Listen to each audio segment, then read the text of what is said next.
Saudar a todos os irmãos com a paz do Senhor. Irmãos, podem se assentar, por gentileza.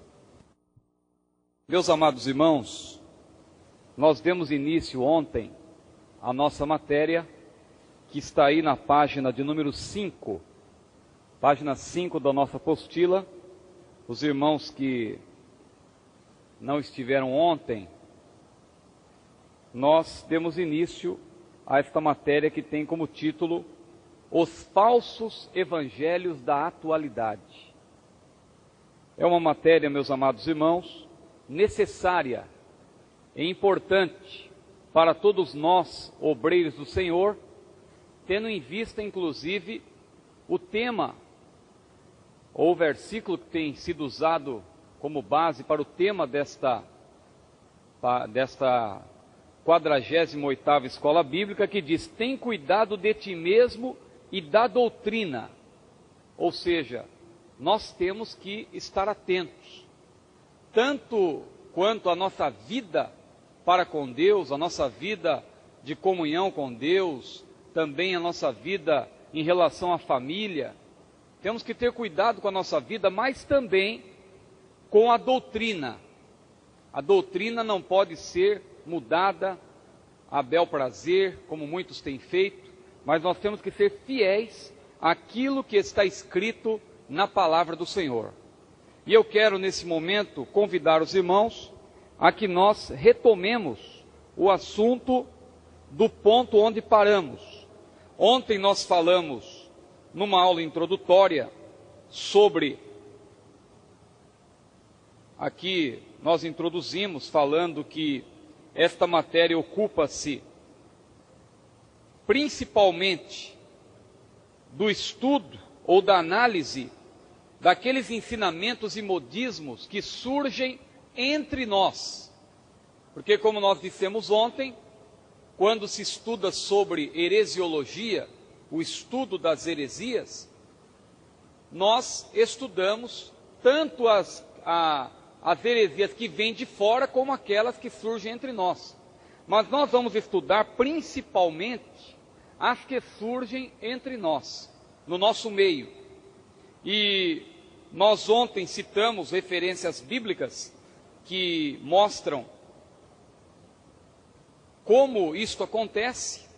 Ali quando Paulo, falando também aos crentes em Éfeso, aqueles irmãos ali em Éfeso, a advertência que ele deixou, falando inclusive que depois da sua partida, ele temia que depois da sua partida entrassem no meio do povo de Deus lobos cruéis que não perdoariam o rebanho. E lemos também 2 Pedro capítulo 2, onde numa passagem em que o apóstolo Pedro também, da mesma maneira, ele nos orienta quanto a isto, dizendo que houve falsos profetas entre o povo, como também haveria falsos doutores entre nós, no nosso meio. Então, meus amados irmãos, que nós estejamos atentos a tudo isso. Nós começamos no primeiro tópico ontem, os avisos das Escrituras quanto aos falsificadores. E vimos que a palavra de Deus é a nossa fonte principal de autoridade, e única, por assim dizer. É claro que nós temos outras fontes, às quais recorremos, fontes secundárias, como a nossa razão, a nossa própria razão, como a tradição, como a própria teologia. Mas, meus amados irmãos, tudo isso, diante da palavra de Deus, é secundário. A palavra está acima de tudo e de todos. E foi isso que nós quisemos ontem enfatizar. E nós começamos a falar que, no ponto 2 aqui do tópico 1, há muitos espíritos enganadores no mundo, falsos deuses. A Bíblia tem a ênfase outro Jesus, para mostrar que há espíritos enganadores que se passam por Jesus. A Bíblia também tem a ênfase outro espírito, para mostrar que existem espíritos que se passam pelo Espírito Santo. E nós falamos também de falsos anjos, anjos caídos. Anjos caídos. A palavra de Deus é muito clara nesse sentido. Paulo falou ainda que nós mesmos ou um anjo do céu vos anuncie outro evangelho, além do que já vos tem anunciado, seja anátema.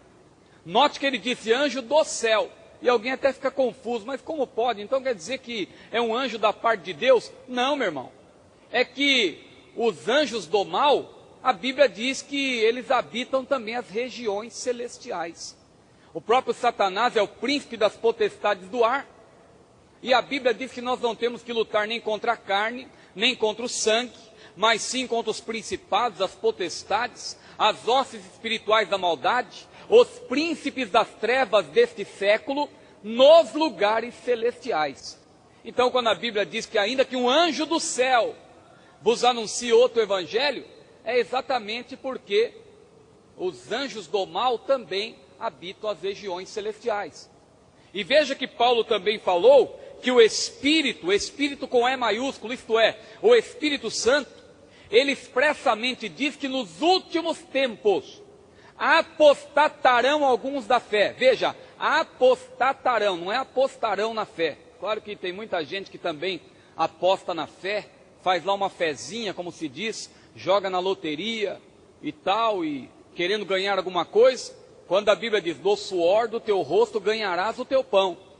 Mas eu não estou falando de apostar na fé, estou falando de apostatar, ter um tá a mais. Então veja, o Espírito expressamente diz que nos últimos tempos apostatarão, nos últimos dias, apostatarão alguns da fé. Apostatar da fé, ou seja, virar as costas para tudo aquilo que você tem aprendido como verdade, você rejeita e volta-se para o engano. E por que isso acontece? Veja o que a Bíblia diz, apostatarão alguns da fé, dando ouvidos a espíritos enganadores e a doutrinas de demônios. Então veja, espíritos enganadores. Então quando eu inseri aí esse ponto, há muitos espíritos enganadores, foi tendo em vista também esse texto sagrado que diz claramente que, e ali veja, apostatar, não está falando de pessoa do mundo não, só pode apostatar quem é crente, só pode apostatar quem serve a Deus, ou quem um dia serviu a Deus, ou pensou que serviu pelo menos, e um dia empunhou a Bíblia e falou de Jesus e tal, e dali a pouco a pessoa se volta contra tudo aquilo que ela antes pregava. O que é isso? Apostatar da fé. E a pessoa apostata da fé, como? Dando ouvidos a espíritos enganadores, e também doutrinas de demônios. Meus amados irmãos, vamos dar sequência. Ainda na página 5, mas na segunda coluna, o terceiro ponto. Existem muitos homens que falsificam a palavra de Deus. Claro que um ponto está atrelado ao outro, o ponto 2 e o ponto 3, espíritos enganadores e homens que falsificam a palavra de Deus, é claro que esses homens que têm falsificado a palavra também têm sido induzidos por espíritos do mal, ou pela sua própria razão, têm chegado a conclusões absurdas que depõem contra a palavra de Deus. Mas vamos estudar de maneira aqui separada para que possamos entender melhor o assunto. Então veja, existem homens que falsificam a palavra de Deus, e eu coloquei aí alguns itens. Item A, falsos cristos ou anticristos. A Bíblia prevê, e foi o próprio Jesus quem falou, que surgiriam falsos cristos, porque surgirão falsos cristos, disse Jesus. E João também falou, inspirado por Deus, que assim como vem o anticristo, que vai se manifestar, claro, somente no período da grande tribulação, nesse período hoje que nós vivemos, o período que antecede a vinda de nosso Senhor Jesus Cristo, o arrebatamento da igreja, e que desencadeará uma série de acontecimentos, como a grande tribulação, que a partir do momento em que a igreja for tirada da terra, vai ter início aqui na terra. A igreja já vai estar com o Senhor, respirando lá a atmosfera celestial, lá nas bodas do Cordeiro, mas